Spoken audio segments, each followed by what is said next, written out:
Indore high court ने शाजापुर के BJP विधायक अरुण भीमावत के खिलाफ कांग्रेस नेता हुकुम सिंह कनाडिया की दायर याचिका को खारिज कर दिया है।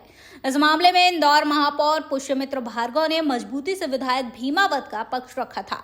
कोर्ट के फैसले के बाद भीमावत ने इंदौर पहुंचकर महापौर भार्गव को सम्मानित करते हुए उनका अभिनंदन किया। आपको बता दें कि 2023 में हुए विधानसभा चुनाव में मध्य प्रदेश की शाजापुर सीट पर बीजेपी के अरुण भीमावत को प्रत्याशी बनाया, जबकि कांग्रेस ने पूर्व मंत्री हुकुम सिंह कनाडिया को मैदान में उतारा।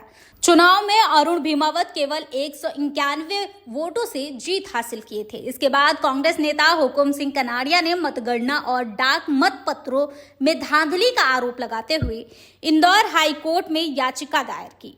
उन्होंने डाक मतपत्रों की फिर से गिनती की मांग की थी। इस मामले में भीमावत की तरफ से महापौर पुष्यमित्र भार्गव ने प्रभावी तरीके से पैरवी की।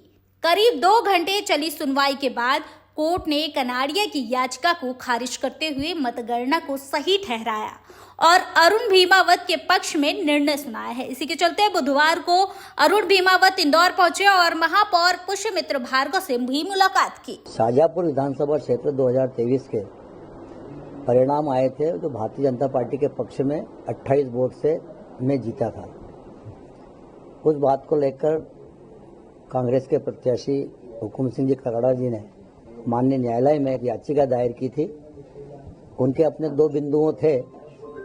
उन्होंने कुछ आपराधिक प्रकरणों के बारे में और साथ में पोस्टल बैलेट के बारे में उन्होंने चुनौतियां दी थी, लेकिन हमारे वकील साहब, इंदौर शहर के महापौर आदरणीय पुष्यमित्र जी भार्गव जी ने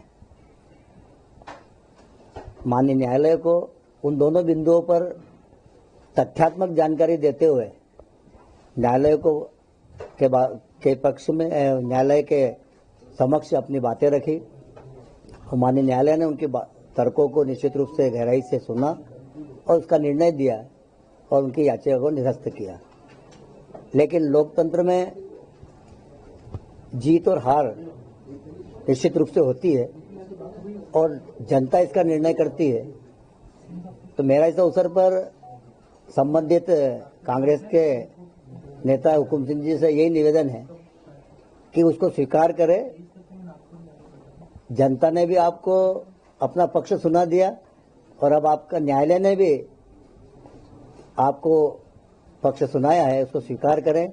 मैं पुनः न्यायालय को धन्यवाद देता हूं और साथ ही हमारे वकील साहब आदरणीय पुष्यमित्र जी भार्गव जी जिस प्रकार से तथ्यात्मक जानकारी रखते हुए और उस याचिका को खारिज करवाने में महत्वपूर्ण भूमिका निभाई, इसलिए मैं अपनी ओर से शाजापुर विधानसभा क्षेत्र और भारतीय जनता पार्टी शाजापुर की ओर से बहुत बहुत बधाई और धन्यवाद देता हूं। देखिए, शाजापुर विधानसभा से कांग्रेस के प्रत्याशी हुकुम सिंह कनाडिया जनता की अदालत में तो हार चुके थे, लेकिन झूठे और तथ्य के विपरीत जाकर उन्होंने भाजपा के विजय प्रत्याशी अरुण भीमावत जी के खिलाफ चुनाव याचिका प्रस्तुत की थी, जिसको हमने प्रथम दृष्टया ये केस चलने योग्य नहीं है ऐसा आवेदन लगाकर निरस्त करने की प्रार्थना माननीय न्यायालय से की थी। दोनों पक्षों को सुनने के बाद कोर्ट ने ये माना कि ना तो भाजपा के प्रत्याशी ने अपने किसी आपराधिक प्रकरण को जनता से छुपाया है और ना ही कोई बैलेट गलत तरीके से निरस्त हुआ है। झूठे आधार पर यह कहते हुए कि 158 बैलेट मतपत्रों को गलत तरीके से निरस्त किया गया है, इसके लिए उन्होंने ना तो कोई तर्क रखा, ना कोई दस्तावेज इसके समर्थन में लगाए। इस आधार पर कोर्ट ने माना कि ये चलने योग्य नहीं है। कोर्ट के सामने जिस प्रकार की याचिका आनी थी वैसी याचिका नहीं आई है और उसको निरस्त किया है। इस प्रकार से जनता की अदालत में जीतने के बाद न्यायालय से भी अरुण भीमावत जी को जीत मिली है। मैं उनको, शाजापुर की पूरी भारतीय जनता पार्टी के कार्यकर्ताओं को बधाई देता हूं और मेरे लिए खुशी की बात यह है कि मेयर बनने के बाद बहुत समय बाद मैं किसी प्रकरण के लिए कोर्ट गया था और वो हम जीते। प्योर श्योर दूध और घी, माँ के प्यार सा, मिलावट से दूर, भरोसे से भरपूर, प्योर भी श्योर भी।